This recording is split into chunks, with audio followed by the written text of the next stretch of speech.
We're going to move to the complex and imaginary number section of our study guide. Let's take a look at number 6. In simplest form, the square root of negative 72 is equivalent to what? All right, let's talk about the fact that a negative square root, we've got to use the imaginary I in order to account for the negative up under the radical sign. So what I'm going to do is go ahead and rewrite this so I can show the work. I'm going to go ahead and pull my imaginary I out of that because that accounts for the negative. So that will leave a positive square root of 72. Now, the square root of 72 is not a perfect square. So we need to list some factors of 72 in an effort to see if there is a perfect square factor in the list. When I break 72 apart, I get 1 times 72, 2 times 36, 3 times 24, 4 times 18, 8 times 9. So when I look at these factor pairs, I see quite a few perfect squares. 36 is perfect, 4 is perfect, so is 9. Now, which pair should we use? I always advise you to use the largest perfect square because that will save you steps. You'll have fewer steps to work on. So let's use 36 and 2 to break this apart. And what am I saying? Well, we're going to rewrite this as the square root of 36, the perfect square, times the square root of 2. Why? Because the square root of 36 is 6. So when I break this apart, I get 6, and there's my I, but I have to keep the square root of 2. Now notice that I put the imaginary I with the whole number 6 that was taken out. Now remember also we talked about the fact that we actually have 2 answers here. You got a positive 6I square root of 2, and you got a negative 6I square root of 2. And think about it. 6 times 6 is 36, but so is negative 6 times negative 6, because a negative times a negative is positive. Another way you could write this is you can write the plus and the minus sign together to designate positive 6I square root 2 and negative 6I square root 2. So you can sort of condense those. Number 7, let's simplify this complex number minus this one. So we've got negative 4 plus I minus negative 7 minus 5I. Remember our strategy when we are subtracting complex numbers is keep, change, flip. So we're going to keep the first one. We're going to change the sign from subtract to addition, and we're going to flip the second expression. And flip just means to change the sign on each of the terms. And this is how it will look. We'll have negative 4 plus I, so I keep the first one, change this to addition, and change this from negative 7 to positive 7, from negative 5I to plus 5I. And now we just follow the process for adding complex numbers, where you add the real parts and you add the imaginary parts. So when I add negative 4 plus 7, I end up with 3. When I add the I plus 5I, we end up with 6I, and there's our answer. So we got 3 plus 6I. The real part, the imaginary part. So our answer was a complex number also. And finally, number 8. Here this is a straight addition one. So again, same process. We're going to add the real numbers together, and we're going to add the imaginary numbers together. In other words, we're going to combine like terms. So when I add my negative 4 plus my negative 7, so I've got my real parts that I'm adding up, and my imaginary parts, which are I plus a negative 5I. And I wanted to put the negative ones in parentheses, so we wouldn't look like we've got a plus minus just sitting there. Now, negative 4 and negative 7 is negative 11, plus I plus a negative 5I, well that's a negative 4I, because that's positive, that's negative, so you subtract.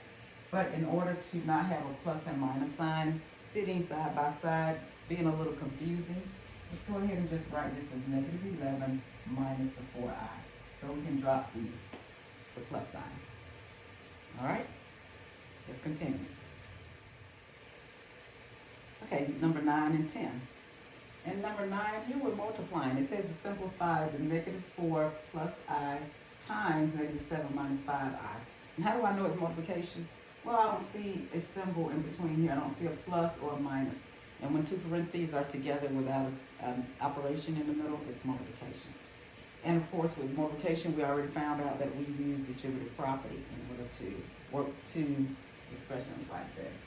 And I'm going to go ahead and start with the -4 times each term in the second parenthesis. So I'm drawing my arrows to show you what it is I'm doing. Well, -4 times -7 is going to give me a positive 28. And -4 times a -5i gives me a positive 20i. So I've done the first term times everything in the second parentheses. I'm going to do the same thing with the second term. So I'm going to draw my arrows so you can see what I'm doing. I times a -7 is a -7i.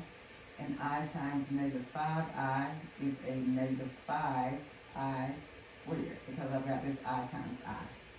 Alright, so this is what I have with my first step. Now what I need to do next is look and see, can I combine any like terms? And I can. In the middle, I've got a positive 20i minus 7i. That's going to leave 13i. So I'm going to bring down my 28 plus, this becomes 13i minus 5. I'm going to rewrite my I squared as -1. So always remember that I squared has to be written or changed to -1 so you can continue working on your problem. Now let's do the work here. So we got this. So this is 28 plus 13i. A negative times a negative becomes a plus 5 here. Okay, so now I've got some more like terms. See 28 and 5, they're both constants. They've got to be combined too. So I'm going to put these two together, this and this, to get my final answer. 28 plus 5 is going to be 33 plus, bring down your 13i. And there's our final answer. The real part, the imaginary part, complex number answer. Number 10. When 10 plus 5i is multiplied by its conjugate, the result is. Well, first let's identify what the conjugate of 10 plus 5i is.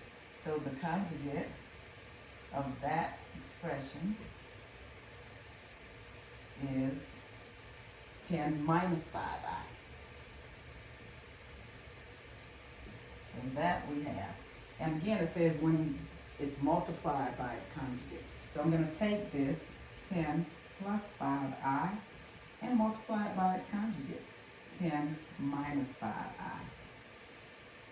So this is a multiplication problem, which is similar to this one.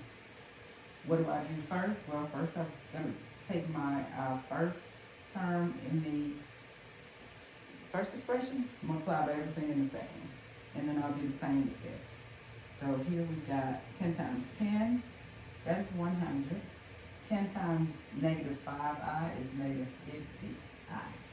Now let's do this same process.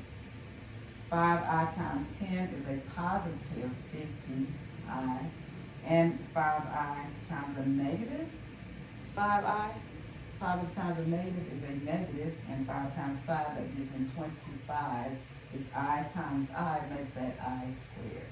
There's another I squared that we're going to have to turn into a -1. But let's go ahead and combine our like terms in the middle. And notice that we got a -50i and a positive 50i. So they're opposites of each other, they cancel each other out. So that means these cancel out, and we're left with just the 100 minus the 25, and I'm going to rewrite that I squared as -1. Now let's work this out. 100, well, a negative times a negative, so -25 times -1 is a positive 25.